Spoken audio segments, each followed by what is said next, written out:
Nesta aula, vamos falar sobre projeções.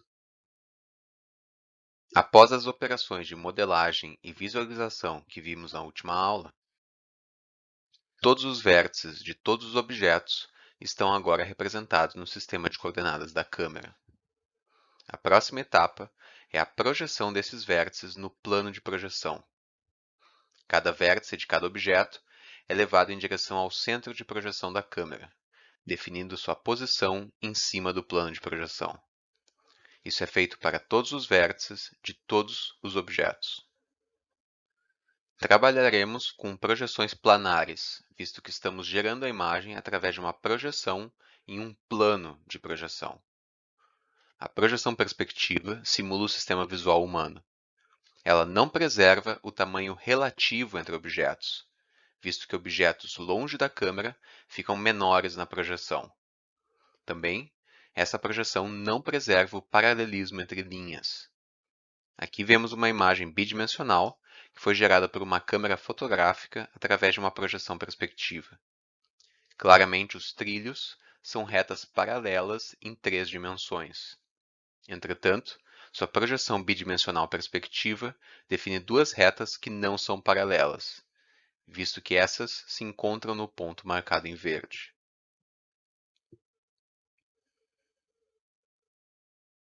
Outra projeção que utilizaremos é a projeção paralela ortográfica. Diferentemente da projeção perspectiva, essa projeção irá preservar o tamanho relativo entre objetos, além do paralelismo entre retas. Temos aqui uma cena virtual contendo 2 cubos que possuem exatamente o mesmo tamanho em 3 dimensões. No momento, a imagem que nós vemos dessa cena está sendo gerada com uma projeção perspectiva, que é exatamente a projeção realizada pelo olho humano. Portanto, nós conseguimos ver que este cubo, que está à frente e mais próximo da câmera, aparece maior na projeção do que o cubo que está mais longe da câmera, apesar de que os 2 cubos possuem exatamente o mesmo tamanho em 3 dimensões. Se nós alterarmos para uma projeção ortográfica, nós conseguimos ver que agora os tamanhos relativos dos cubos são preservados. Isso é, esse tamanho da face do cubo e esse outro tamanho são exatamente iguais na projeção. Apesar de que nessa imagem temos a impressão de que o cubo de trás, na verdade, está maior do que o cubo da frente, isso é só uma ilusão de ótica. E se nós medirmos esse tamanho e esse tamanho aqui, eles são exatamente iguais, visto que a projeção ortográfica preserva o tamanho relativo dos objetos.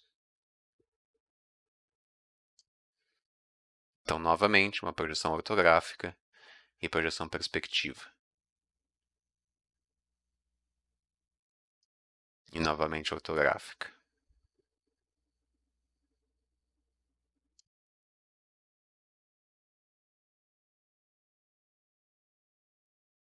A partir de agora, estaremos falando sobre projeção perspectiva. Como vimos em nossa aula sobre rendering, o processo de formação de imagem no olho humano pode ser entendido através de um modelo simplificado, chamado de pinhole.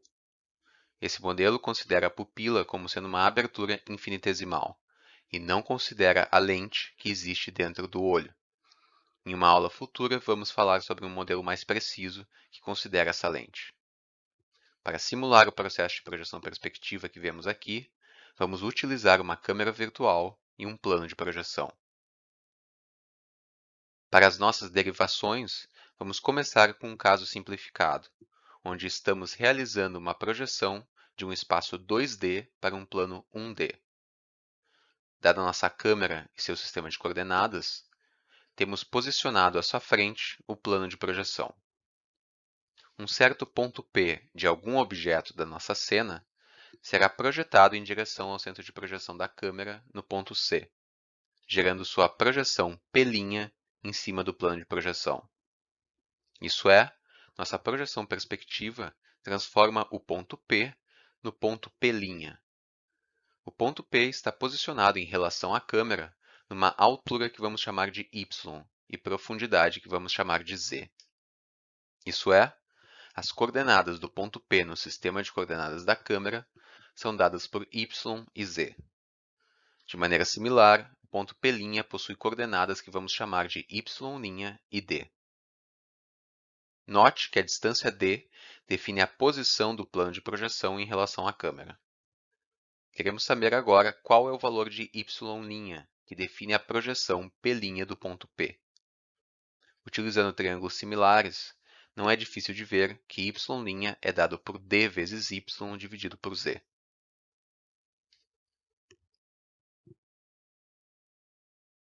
Queremos, então, encontrar uma matriz de transformação que transforma o ponto com coordenadas y e z no ponto projetado com coordenadas dy sobre z e d.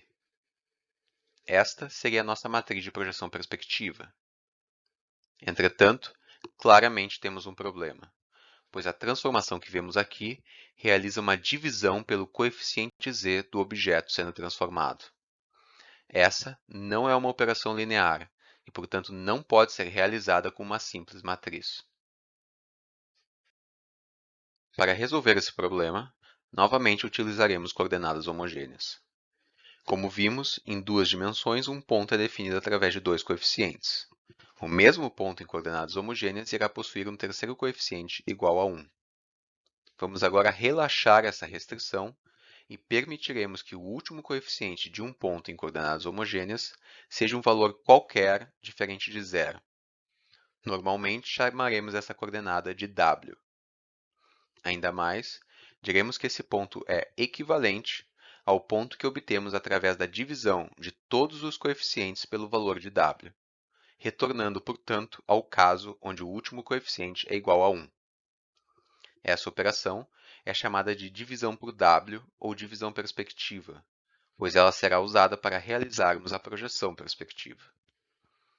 Temos então que as coordenadas px, py e w representam o ponto P em coordenadas homogêneas, enquanto que as coordenadas que obtemos após a divisão por w são as coordenadas euclidianas reais do ponto.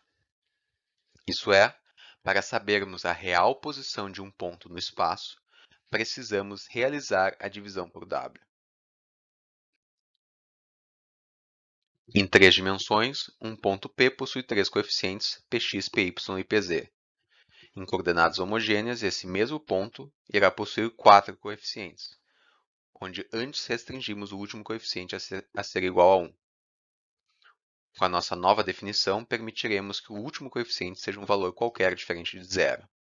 E esse ponto é equivalente ao ponto que obtemos através da divisão de todos os coeficientes pelo valor de w, retornando novamente ao caso onde o último coeficiente é igual a 1.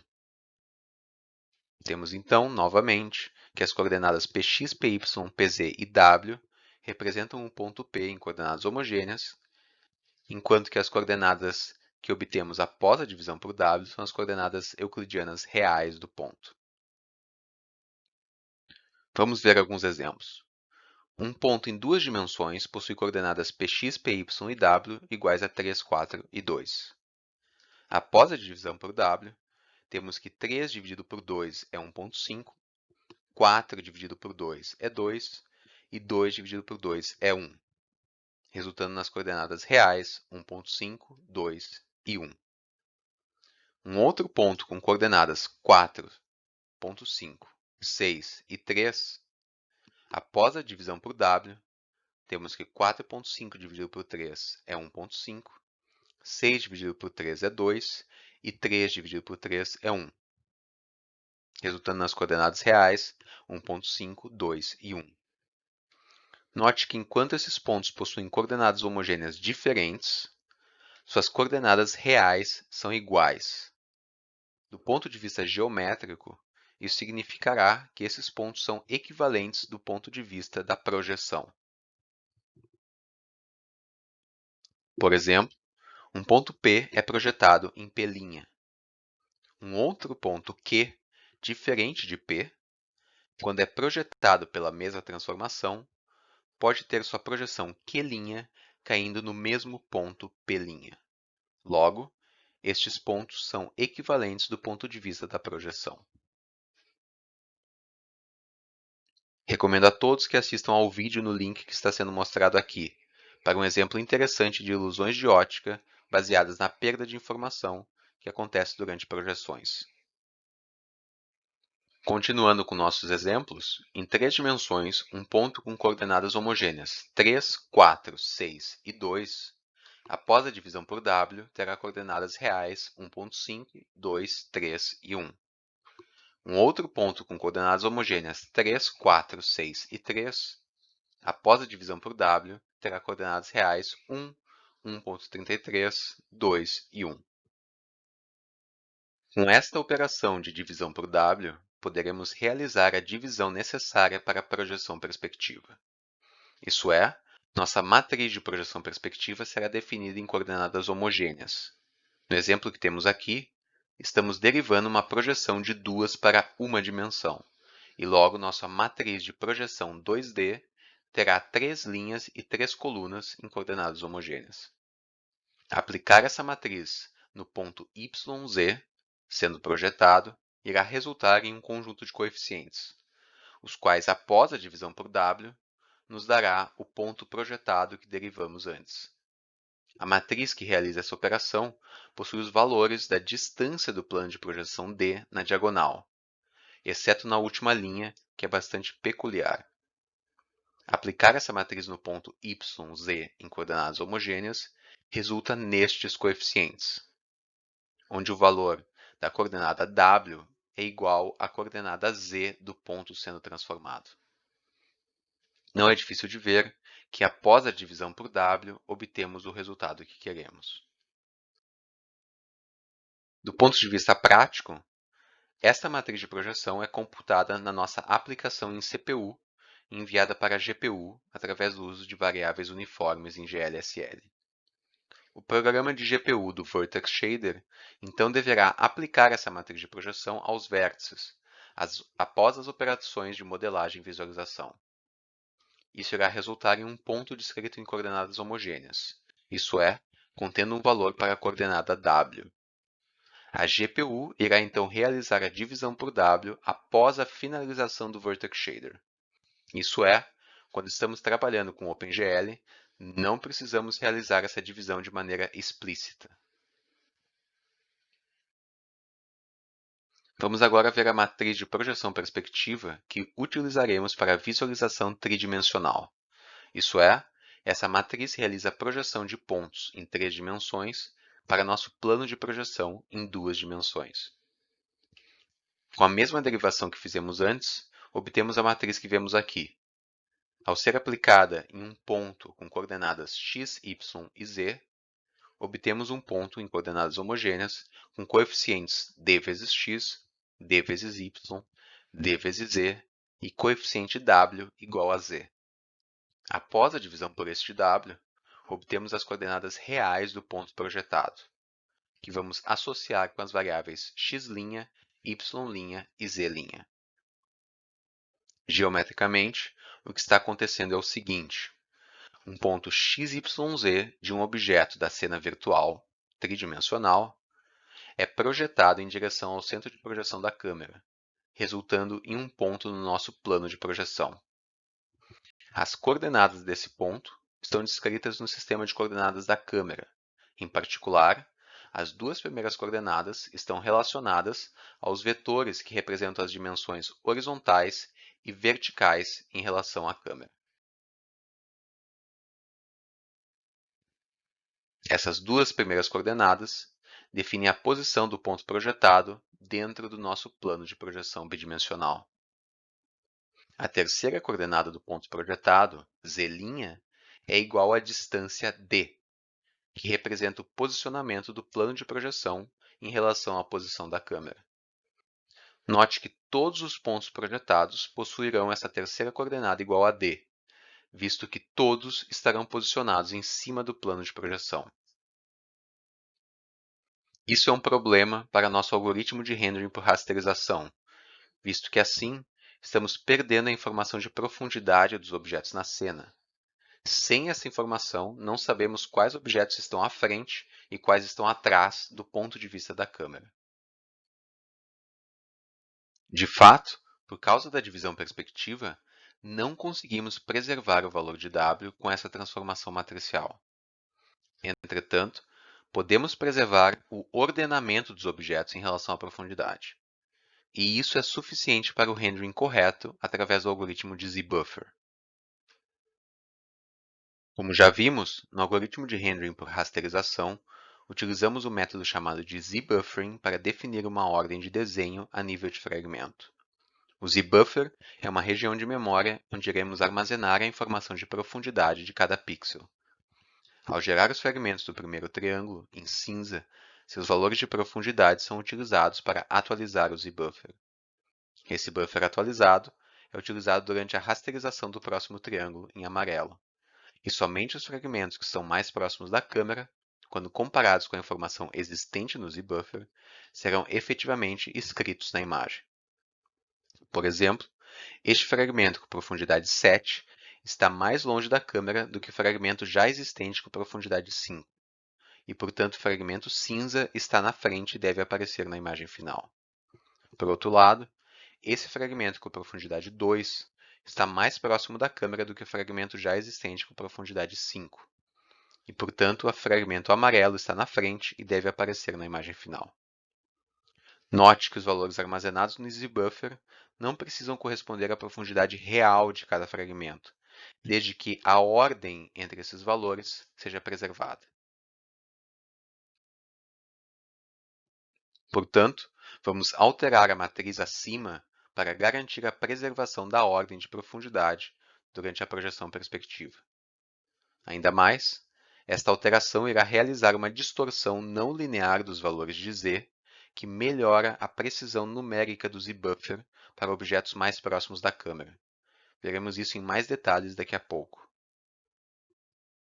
Em nossa cena tridimensional, a região de visualização é definida pelo frustum da câmera.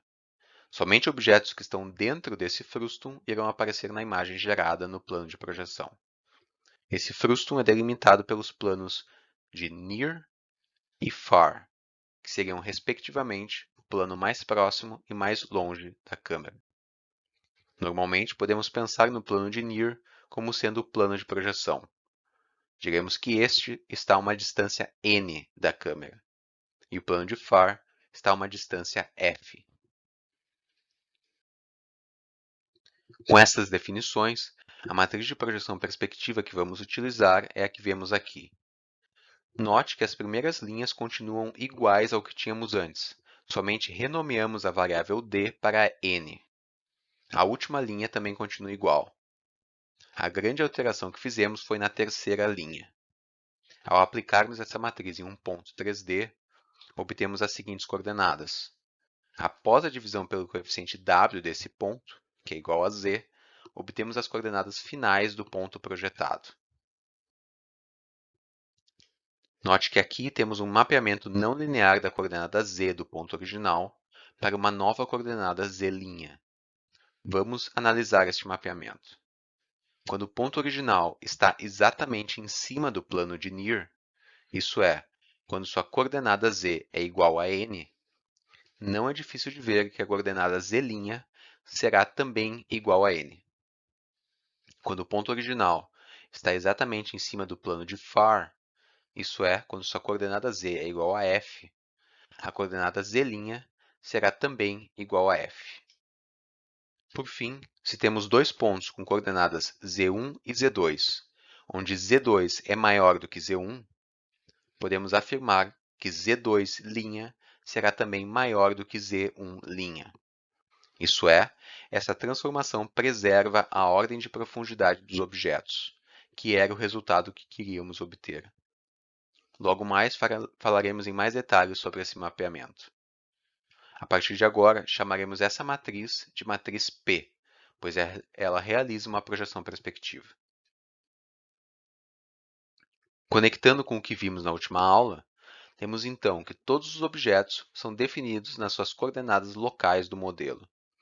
Através de transformações geométricas, Iremos posicionar todos os objetos em um mesmo sistema de coordenadas do mundo ou coordenadas globais. Faremos então a definição da posição e orientação da câmera. E através da matriz de visualização, colocamos todos os pontos de todos os objetos no sistema de coordenadas da câmera. Por fim, aplicamos nossa matriz de projeção e realizamos a divisão por W. E finalmente temos todos os pontos em Normalized Device Coordinates. Geometricamente, nossa matriz de projeção, junto com a divisão por W, deforma o frustum da câmera e todos os objetos contidos nele para o cubo de NDC.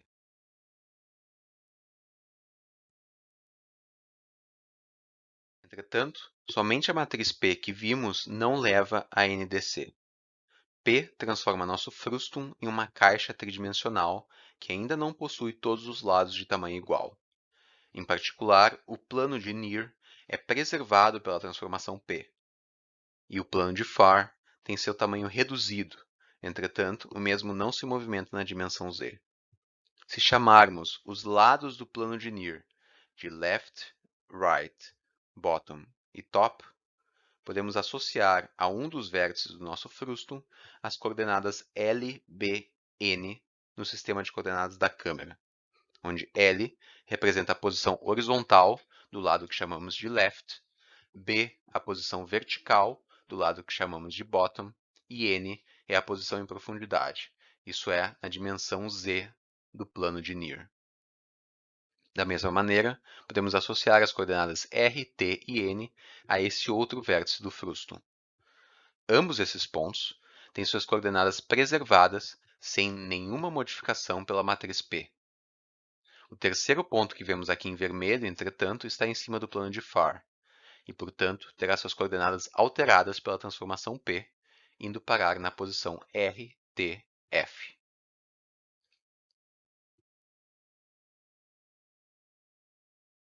Para transformar essa caixa no cubo que define as Normalized Device Coordinates, precisamos de mais uma matriz de transformação, que chamaremos de M. Essa transformação irá mapear o ponto com coordenadas L, B, N para o ponto -1, -1, -1, e o ponto R, T, F para o ponto 1, 1, 1. Todos os outros pontos são transformados de maneira similar, como, por exemplo, os pontos do plano de Near e de Far, definindo assim a transformação final para Normalized Device Coordinates. A derivação da matriz M é recomendada como exercício. Este é o resultado final que você deve obter. Temos então que a projeção perspectiva completa é definida pela composição da matriz M e P. Isso é algo muito importante. Vamos agora falar sobre alguns detalhes importantes, iniciando com os planos de Near e Far, que estão, respectivamente, à distância N e F da câmera, como vemos nessa ilustração. Note que, no sistema de coordenadas da câmera que temos aqui, a câmera está olhando na direção de Z negativo. Como N e F representam as posições dos planos de Near e Far nesse sistema de coordenadas, temos que ambos esses valores são negativos, pois estão localizados na direção negativa do eixo Z que vemos aqui. Ainda mais, o valor de F é, portanto, menor que N. Como veremos em mais detalhes em uma aula futura, todos os objetos que estão dentro do frustum serão utilizados para gerar a imagem vista pela câmera. Entretanto, qualquer objeto que estiver fora do frustum não será utilizado na geração da imagem, incluindo, por exemplo, este triângulo que está na frente da câmera, entretanto está posicionado antes do plano de Near. Podemos nos perguntar, então, por que não colocamos n igual a zero e f igual a infinito, garantindo assim que usaremos todos os objetos à frente da câmera para gerar a imagem do ponto de vista da câmera. Não podemos fazer isso, principalmente devido à precisão numérica do Z-buffer, onde armazenamos o valor de profundidade dos fragmentos. Em outras palavras, não temos um número infinito de bits para poder representar infinitas profundidades. Portanto, o plano de FAR não pode ser posicionado muito longe da câmera.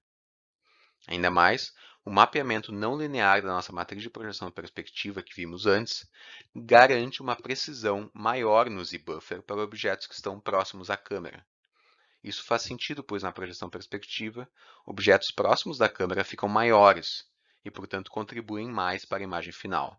Logo, suas profundidades precisam ser corretamente representadas no Z-buffer para garantirmos a geração correta dos pixels da imagem. Entretanto, esse mapeamento não linear que vemos aqui possui problemas quando o valor de n é muito próximo de zero.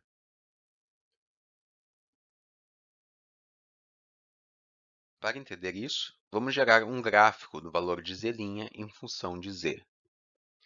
Se n igual a menos 1 e f é igual a menos 8, a curva gerada é a que vemos aqui.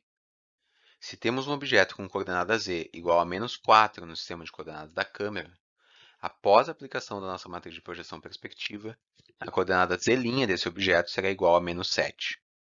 De maneira similar, de acordo com o nosso mapeamento não linear, um objeto com coordenada z igual a menos 6 terá coordenada z' igual a menos 7,6. Note como um intervalo de 2 unidades em profundidade da cena, indicado pela seta em verde, está sendo mapeado em um intervalo de 0,6 unidades em z', indicado pela seta em vermelho. Se estivermos em uma região mais próxima da câmera, como por exemplo a região que vemos indicada aqui pela seta laranja, vemos que esta será mapeada para uma região muito maior pelo nosso mapeamento de z para z'. Isso significa que estaremos utilizando um número maior de bits para codificar essas profundidades no Z-buffer, o que irá resultar em uma precisão melhor para os valores de profundidade para objetos que estão próximos à câmera. Entretanto, esse efeito acaba sendo excessivamente exagerado se o valor de n se torna próximo a zero. Por exemplo, se n igual a menos 0,1, a curva gerada pelo nosso mapeamento não linear é a que vemos aqui em laranja. Note que agora, como movimentamos o plano de Niro para mais perto da câmera, conseguimos representar a profundidade de alguns objetos que estão bem próximos à câmera, com posições em z entre menos 0,1 e menos 1, como indicado pela seta vermelha. Entretanto, note que nosso mapeamento não linear mapeia essa região para um intervalo extremamente grande no domínio de z'. Ainda mais, o intervalo entre menos 1 e menos 2 na dimensão z da cena, no sistema de coordenadas da câmera, acaba sendo mapeado para um intervalo extremamente pequeno em z'. Em outras palavras, posicionar o plano de Nir muito perto da câmera, com n próximo a zero, resulta em um número insuficiente de bits para codificar a profundidade, mesmo para objetos que ainda estão relativamente perto da câmera. Isso é, a não linearidade desse mapeamento está exagerada. Para podermos construir a nossa matriz de projeção, precisamos definir as posições R, T e L, B, que definem o tamanho do nosso plano de projeção. Isso normalmente é feito indiretamente, através do ângulo de Field of View, ou FOV, que representa a abertura de visualização vertical da câmera.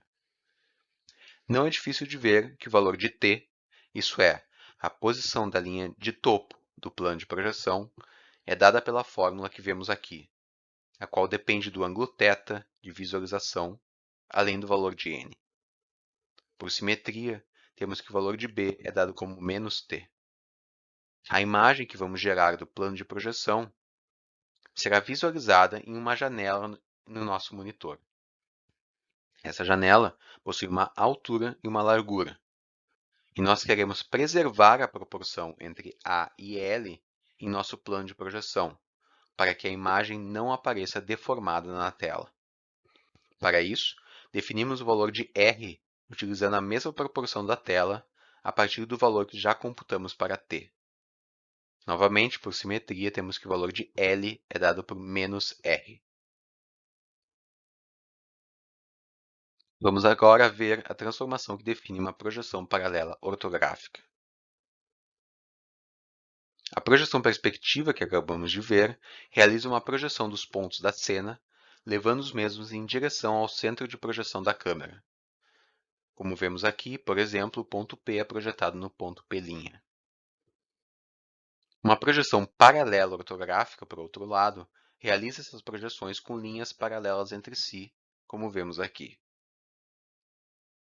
Se aplicarmos somente a matriz M, que definimos anteriormente, sem utilizar a matriz P, temos automaticamente uma projeção paralela ortográfica. Isso ocorre pois o frustum de uma câmera ortográfica nada mais é do que uma caixa alinhada com o sistema de coordenadas da câmera. Como vemos aqui, objetos dentro do frustum são projetados através de linhas paralelas.